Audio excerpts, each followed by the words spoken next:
പ്രതിപക്ഷ പ്രതിഷേധങ്ങൾക്കിടയിൽ വഖഫ് ഭേദഗതി ബില്ല് ഇന്ന് ലോക്സഭയിൽ വരും. ബില്ല് അവതരിപ്പിക്കുന്നതിനെതിരെ കെ.സി. വേണുഗോപാലും ഹൈബീഡനും നോട്ടീസ് നൽകി.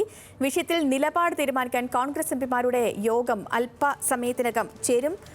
ഡൽഹിയിൽ നിന്ന് ശരത് ലാൽ ചേരുന്നു. ശരത്, നിലവിലെ സാഹചര്യത്തിൽ വലിയ പ്രതിഷേധമുണ്ട്, ഇനി വലിയ പ്രതിഷേധം ഉണ്ടാവുകയും ചെയ്യും. പക്ഷേ നിലപാടിൽ നിന്ന് വിട്ടുവീഴ്ചയ്ക്കില്ലാതെ മുന്നോട്ട് തന്നെയാണോ കേന്ദ്ര സർക്കാർ? അതെ, കാരണം ഇന്ന് പാർലമെന്റ് കാര്യ മന്ത്രിയും മൈനോറിറ്റി ചുമതലയുള്ള കിരൺ റിജിജു തന്നെയാണ് ഈ ബില്ല് അവതരിപ്പിക്കുന്നത്. ഷെഡ്യൂളിൽ 13ാമത്തെ ഐറ്റം ആയിട്ടാണ് ഇന്ന് ബില്ല് അവതരണം ലോക്സഭയിൽ വെച്ചിരിക്കുന്നത്.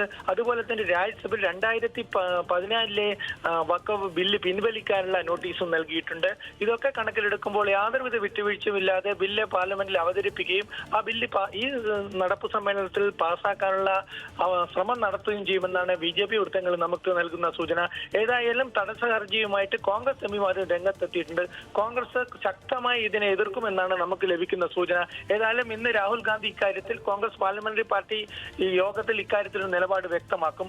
അതിനു മുമ്പ് തന്നെ Congress AICC secretary K C. Venugopal തന്നെ തടസ്സ ഹർജിയുമായി ലോക്സഭയിൽ എത്തിയിരിക്കുന്നത് കോൺഗ്രസിന്റെ നിലപാട് എന്തായിരിക്കും എന്നതിന്റെ സൂചനയാണ്.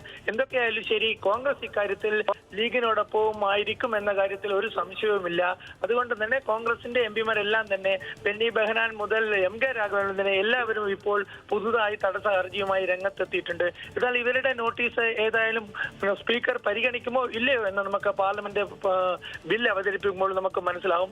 മുസ്ലിം ലീഗ് എംപിമാർ കഴിഞ്ഞ ദിവസം നൽകിയ തടസ്സ ഹർജി സ്പീക്കർ പരിഗണിച്ചിട്ടില്ല.